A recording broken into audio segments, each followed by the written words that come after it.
8 millions de dollars, une usine, puis une bascule nationale. En apparence, le montant est dérisoire.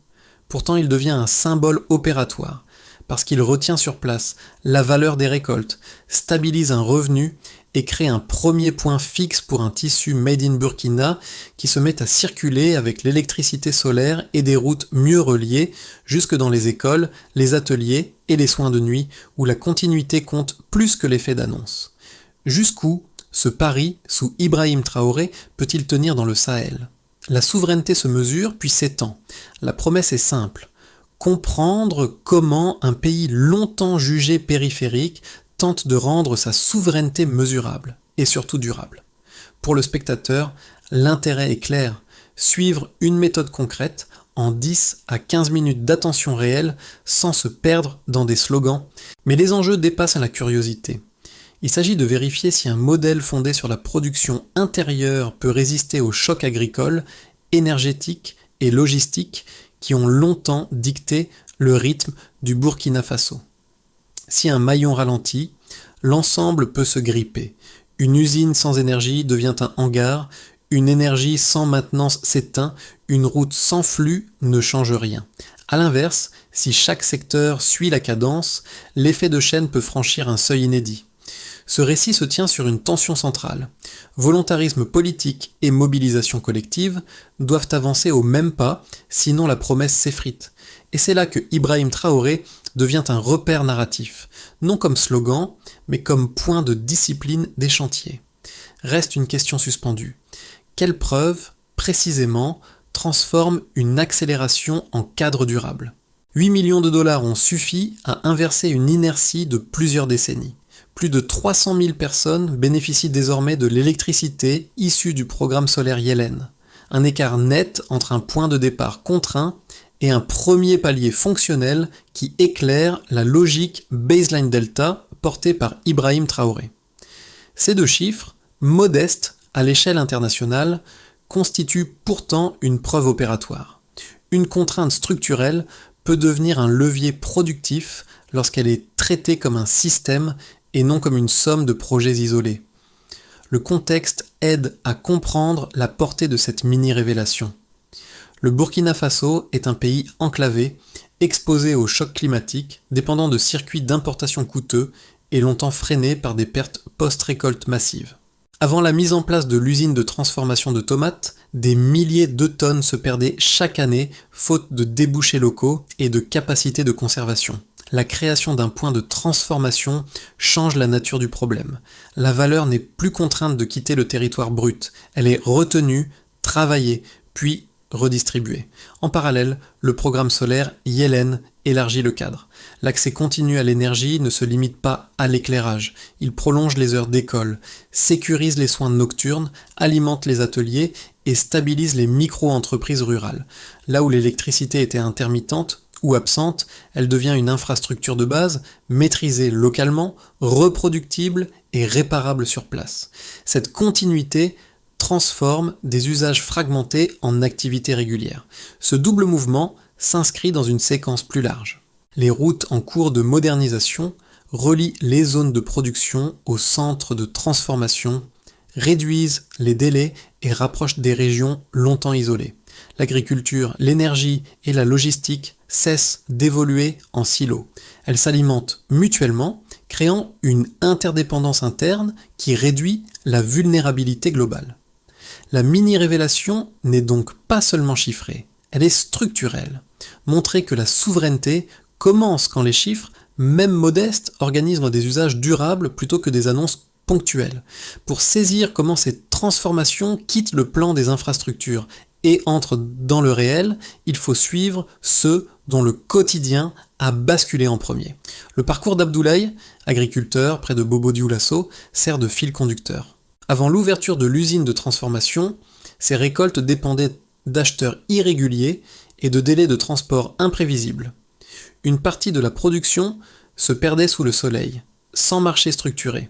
Avec l'implantation de l'usine, il découvre un débouché stable, mais surtout une nouvelle manière d'organiser son travail. Les récoltes ne sont plus une course contre la montre, mais une activité planifiée, intégrée à un cycle collectif. Plus au nord, Aïcha incarne une autre facette de l'impact précoce. Formée dans un programme solaire local, elle assure désormais la maintenance des installations de son village. Chaque soir, la lumière reste stable, les batteries sont contrôlées, les câbles vérifiés. Cette présence technique change l'équation. L'énergie n'est plus perçue comme un service extérieur, mais comme une compétence nationale, accessible et transmissible. Les habitants apprennent à réparer, à anticiper, à ne plus attendre une intervention lointaine. Ces trajectoires individuelles révèlent un mécanisme commun. Les avancées techniques prennent racine lorsqu'elles s'attachent à des gestes répétés, maîtrisés localement. L'usine structure les revenus agricoles. Le solaire sécurise les usages quotidiens. Ensemble, ils stabilisent des vies qui, auparavant, restaient exposées à l'aléa. Dans cette phase initiale, l'impulsion donnée par Ibrahim Traoré agit comme un cadre de discipline. Exiger que les projets soient opérationnels, maintenus et appropriés. L'impact précoce se mesure alors moins en kilomètres ou en mégawatts qu'en trajectoires humaines rendues prévisibles. C'est là que le changement devient crédible. Tout commence par un déclencheur presque invisible, une récolte qui ne pourrit plus faute de débouchés, une usine qui ouvre sans bruit excessif. Ce premier geste change l'équation agricole. La transformation locale absorbe une partie des volumes, réduit les pertes post-récolte et stabilise les prix. Les agriculteurs comprennent que la valeur peut rester sur place. La confiance s'installe. Les coopératives s'organisent autour de calendriers plus fiables. Ce qui semblait un projet isolé devient un point d'ancrage. Très vite, un second mouvement s'active. Le programme solaire Yellen entre en scène et redistribue les équilibres. L'énergie cesse d'être intermittente. Elle devient continue, pilotée localement, maintenable. Les écoles prolongent leurs horaires. Les dispensaires sécurisent les soins nocturnes. Les ateliers ruraux fonctionnent après le crépuscule. Cette disponibilité ne crée pas seulement du confort. Elle transforme une économie informelle en économie productive. Les usages s'alignent. Les rythmes se synchronisent. L'énergie relie des activités qui jusque-là restaient fragmentées. Le climax se dessine lorsque les routes entrent dans la séquence. Le chantier reliant le Burkina Faso à la Côte d'Ivoire agit comme un pivot logistique. Les délais de transport se contractent. Les coûts diminuent. Les marchés se rapprochent. Des régions longtemps isolées rejoignent le flux national. Les produits agricoles transformés circulent d'un plus vite. Les intrants arrivent plus régulièrement. Le territoire cesse d'être une somme de poches disjointes. Il devient un espace continu. À ce stade, les secteurs ne progressent plus séparément. Ils s'alimentent les uns les autres. Derrière cette montée en puissance, la présence d'Ibrahim Traoré joue un rôle de catalyseur. Non pas par des annonces spectaculaires, mais par une exigence répétée. Financer localement, former sur place, maintenir dans la durée. Les projets sont suivis, les délais sont surveillés. La formation de techniciens devient une priorité. Cette discipline transforme une accumulation de chantiers en architecture cohérente. Le volontarisme politique trouve un relais dans l'appropriation collective. Lorsque le pic retombe, la rémanence apparaît. Les effets ne s'éteignent pas avec la fin des travaux. Ils se diffusent. Les villages électrifiés réorganisent leurs horaires. Les agriculteurs planifient leurs cycles en fonction des capacités de transformation. Les jeunes techniciens ouvrent des ateliers de maintenance. Les marchés régionaux ajustent leurs flux. Les communes constatent une participation accrue aux formations et aux projets communautaires. La dynamique devient auto-entretenue. Cette phase est décisive. Les progrès ne dépendent plus uniquement d'une impulsion centrale. Les acteurs locaux s'approprient les outils, les compétences circulent, les initiatives se multiplient sans attendre un nouveau chantier majeur. L'économie gagne en prévisibilité, la société en cohérence. La séquence déclencheur, climax, rémanence, révèle ainsi un arc rare, une transformation qui ne s'épuise pas dans l'événement mais s'étend par capillarité. Le Burkina Faso n'avance plus par à-coups, il avance par enchaînement. Chaque amélioration ouvre la porte à la suivante, et c'est cette continuité, plus que la vitesse, qui ancre la souveraineté dans la durée. Avant les réformes, moins de 40% des récoltes maraîchères atteignaient un marché structuré. Aujourd'hui, une part bien plus stable est absorbée localement grâce aux capacités de transformation. Cet écart entre le point de départ et l'état actuel illustre la méthode baseline delta mise en avant sous Ibrahim Traoré. Partir d'un seuil contraint, mesurer l'écart obtenu, puis consolider ce qui fonctionne. Commençons par un premier indicateur qui concerne la production agricole. Le pays enregistre une hausse de 40%, résultat combiné de la réduction des pertes post-récolte, de la création de débouchés locaux et d'une meilleure organisation communautaire. Ce pourcentage ne traduit pas seulement un volume accru, il indique une stabilisation. Les coopératives peuvent planifier, les stocks tournent plus vite, les revenus cessent d'être erratiques, chaque récolte gagne en valeur marchande parce qu'elle s'inscrit dans un cycle prévisible, soutenu par des infrastructures fonctionnelles. Poursuivons avec un deuxième indicateur qui touche aux échanges commerciaux. Une progression de 25% est observée, portée principalement par l'amélioration du réseau routier et la disponibilité d'une énergie régulière dans les zones rurales. Cette croissance reflète l'entrée de nouveaux producteurs dans les circuits formels. Des biens qui restaient auparavant confinés à des marchés locaux rejoignent désormais les centres urbains. Les itinéraires deviennent fiables, les délais se réduisent, les coûts de logistique diminuant. Cette prévisibilité renforce la confiance entre fournisseurs et acheteurs, condition essentielle à l'élargissement des échanges. Enfin, un troisième indicateur concerne la santé publique. La mortalité infantile recule de 15%, une évolution liée à la combinaison de plusieurs facteurs. Hôpitaux de proximité, formation médicale et électricité continue. L'énergie permet le fonctionnement nocturne des équipements, la conservation des vaccins et la prise en charge rapide des urgences. Ce chiffre ne représente pas seulement une amélioration statistique, il signale un changement de comportement. Les familles consultent plus tôt. Les centres de santé gagnent en crédibilité.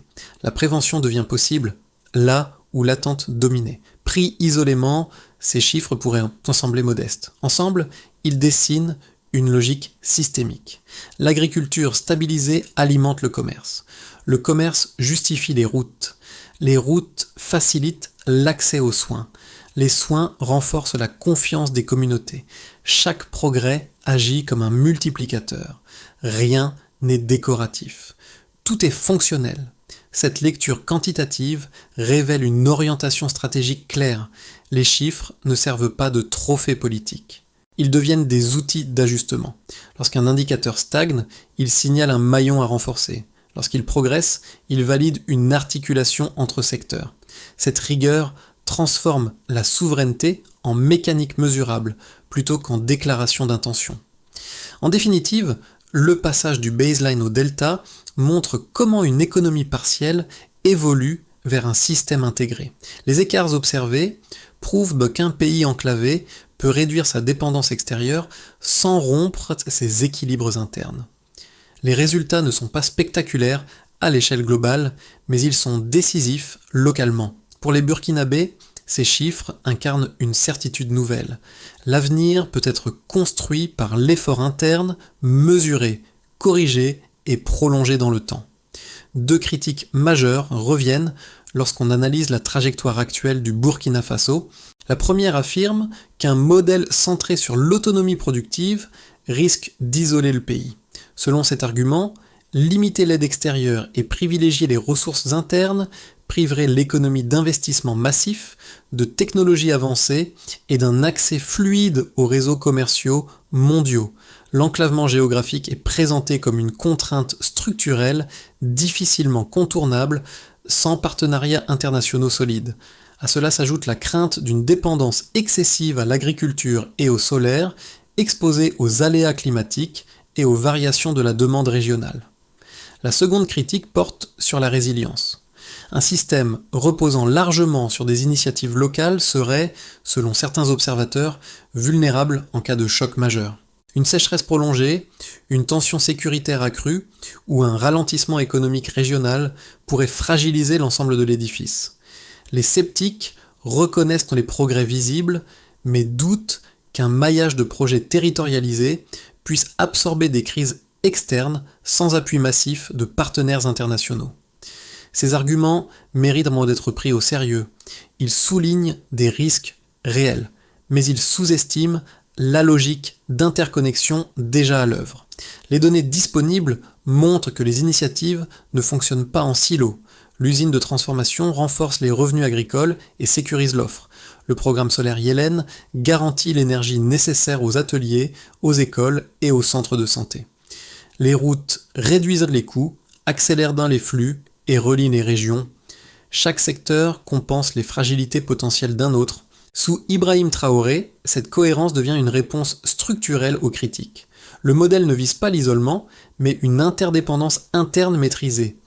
Réduire certaines dépendances extérieures ne signifie pas rompre avec le monde, mais renforcer la capacité à négocier depuis une base plus stable.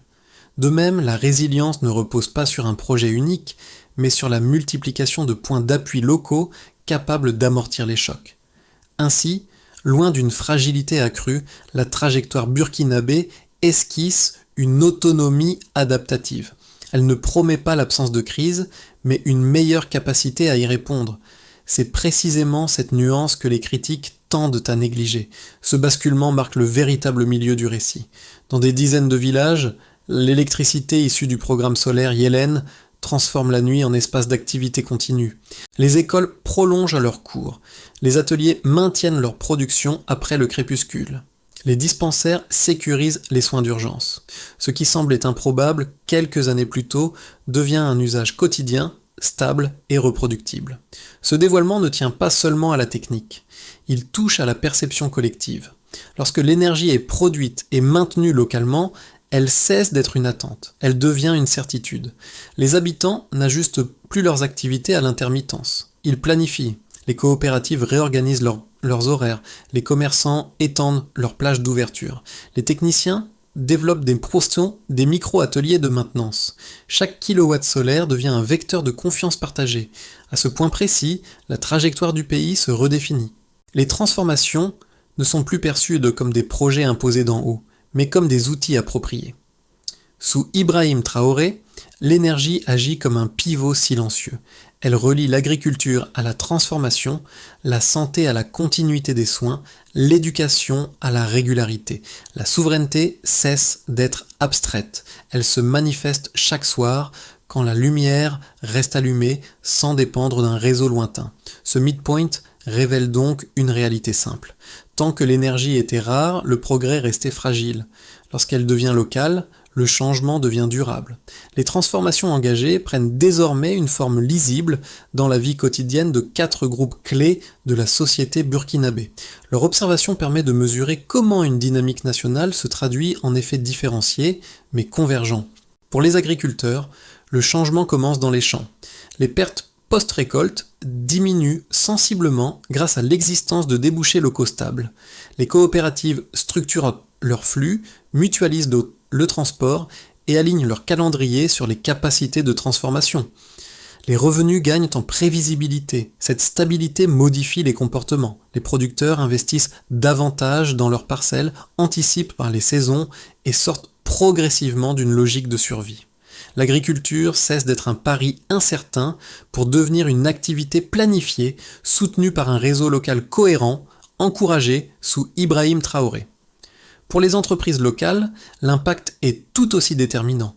L'accès continu à l'énergie grâce au programme Yelen permet aux ateliers et aux petites manufactures de fonctionner sans interruption. Les routes rénovées réduisent les délais et sécurisent l'approvisionnement.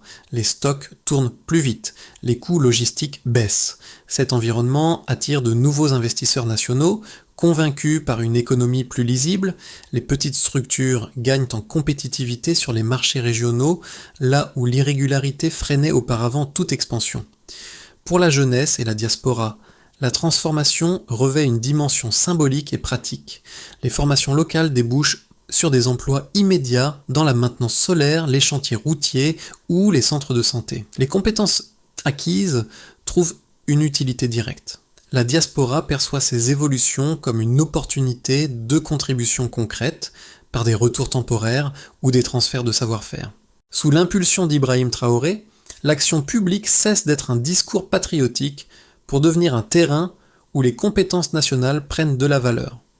Pour la région du Sahel et les territoires voisins, le Burkina Faso devient un laboratoire observé avec attention.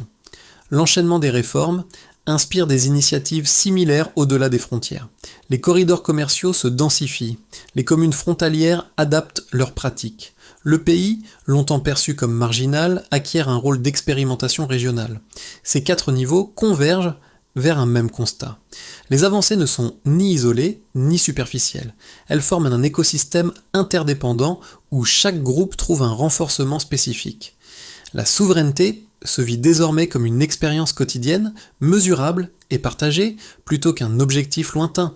À l'issue de cette phase d'accélération, la trajectoire du Burkina Faso peut désormais évoluer selon 3 scénarios distincts.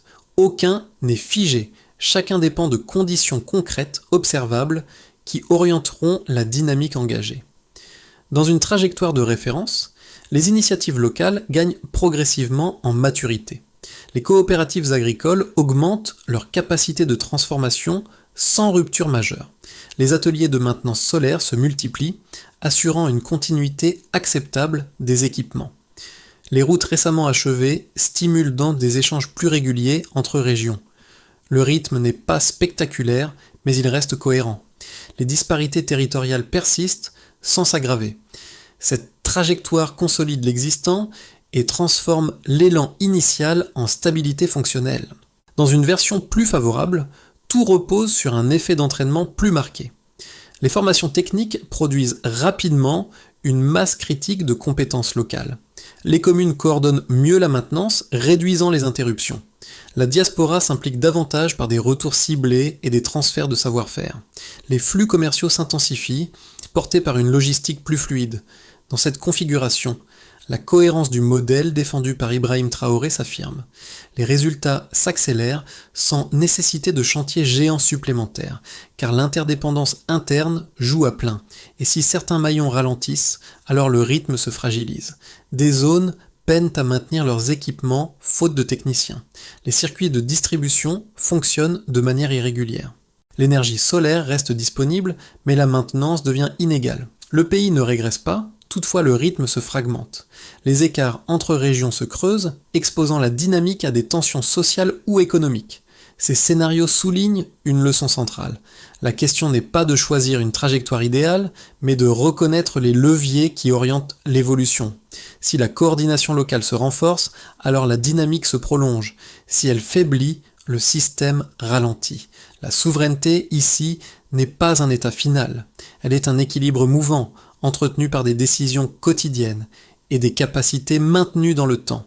À ce stade, le récit dépasse le cadre national pour toucher à une expérience plus universelle. Il parle à tous ceux qui observent, de près ou de loin, la manière dont des communautés tentent de reprendre prise sur leur trajectoire. Le cas du Burkina Faso agit alors comme un miroir. Il interroge la valeur de l'action locale face à des contraintes perçues comme écrasantes. Pour les spectateurs extérieurs, l'histoire rappelle que les transformations durables naissent rarement de gestes spectaculaires. Elles émergent de décisions modestes, répétées, rendues visibles par leurs effets concrets. Voir un agriculteur stabiliser ses revenus ou une technicienne garantir la lumière d'un village illustre une leçon simple. La souveraineté commence souvent par la maîtrise d'outils élémentaires. Dans d'autres contextes, qu'ils soient africains ou non, les initiatives collectives se heurtent à la fatigue, aux tensions internes ou au manque de moyens. L'exemple burkinabé montre qu'une dynamique peut renaître lorsque les infrastructures répondent réellement aux besoins quotidiens. Associations, coopératives et collectivités y trouvent un rappel. Un projet gagne en force quand chacun peut mesurer son utilité. Ce récit invite aussi à reconsidérer la notion de dépendance. Réduire certaines dépendances ne signifie pas s'isoler, mais renforcer sa capacité à choisir. Sous Ibrahim Traoré, cette idée prend une forme tangible. Créer des points d'appui internes pour négocier depuis une position plus stable. Le message ne concerne pas uniquement le Burkina Faso. Il s'adresse à toute société confrontée à la question suivante.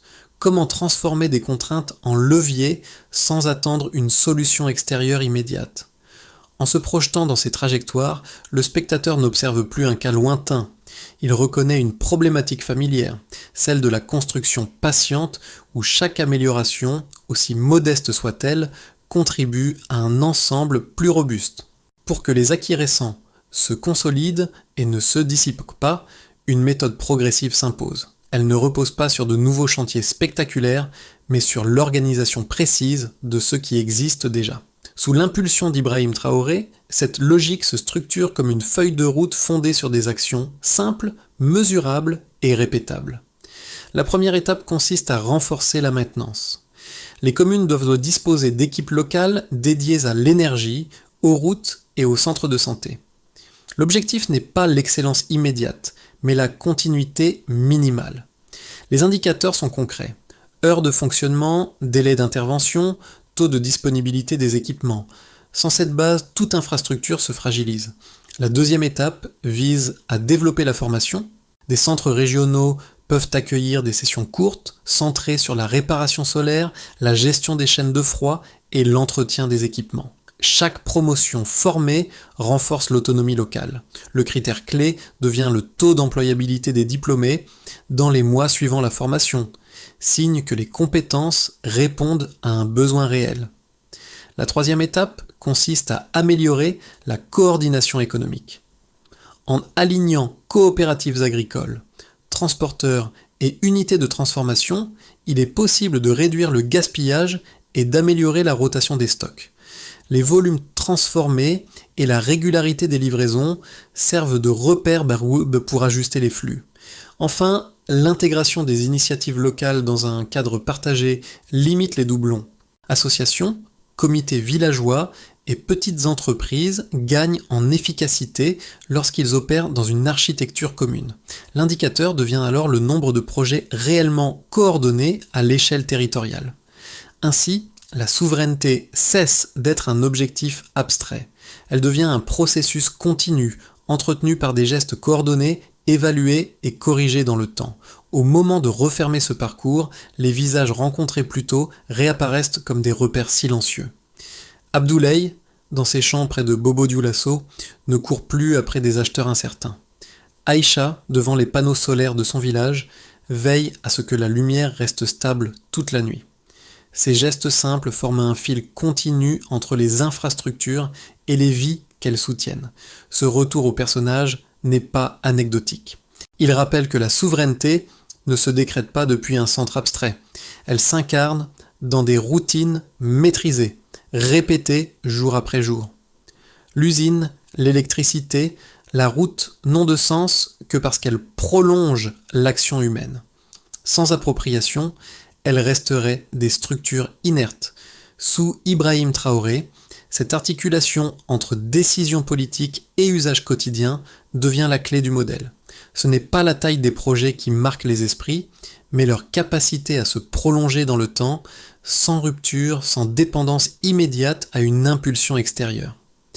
La discipline imposée au chantier trouve sa justification dans cette continuité vécue. Le motif initial revient alors avec clarté. Une récolte sauvée, une lumière maintenue, un soin assuré, rien de spectaculaire. Pourtant, mis bout à bout, ces gestes dessinent une trajectoire crédible. Une phrase s'impose comme un clou narratif. La souveraineté se construit pas à pas. L'histoire qui vient d'être parcourue ne s'arrête pas aux frontières du Burkina Faso. Elle pose une question plus large, adressée à toute société confrontée à ses propres contraintes. Que se passe-t-il lorsqu'un territoire cesse d'attendre des solutions extérieures et choisit de renforcer d'abord ce qu'il peut maîtriser lui-même ? Les transformations observées invitent à regarder autrement les initiatives locales, qu'elles soient agricoles, énergétiques, éducatives ou communautaires. Elles montrent que la durabilité ne naît pas nécessairement de budget gigantesque, mais de la cohérence entre secteurs, de la continuité des usages et de la capacité à mesurer ce qui fonctionne réellement. Sous Ibrahim Traoré, cette logique prend la forme d'un dialogue implicite entre l'État et les communautés, entre les infrastructures et les citoyens, entre l'ambition et la patience. Pour ceux qui suivent l'actualité africaine, le cas burkinabé offre un terrain de réflexion précieux. Il ne propose pas un modèle clé en main, mais une série de principes adaptables ailleurs. Reste alors une interrogation ouverte, volontairement laissée sans réponse immédiate. Comment, à l'échelle d'une communauté ou d'un individu, transformer des contraintes quotidiennes en leviers d'action concrets ? c'est dans ce questionnement partagé que le dialogue commence, et que chacun peut prolonger la réflexion dans son propre contexte.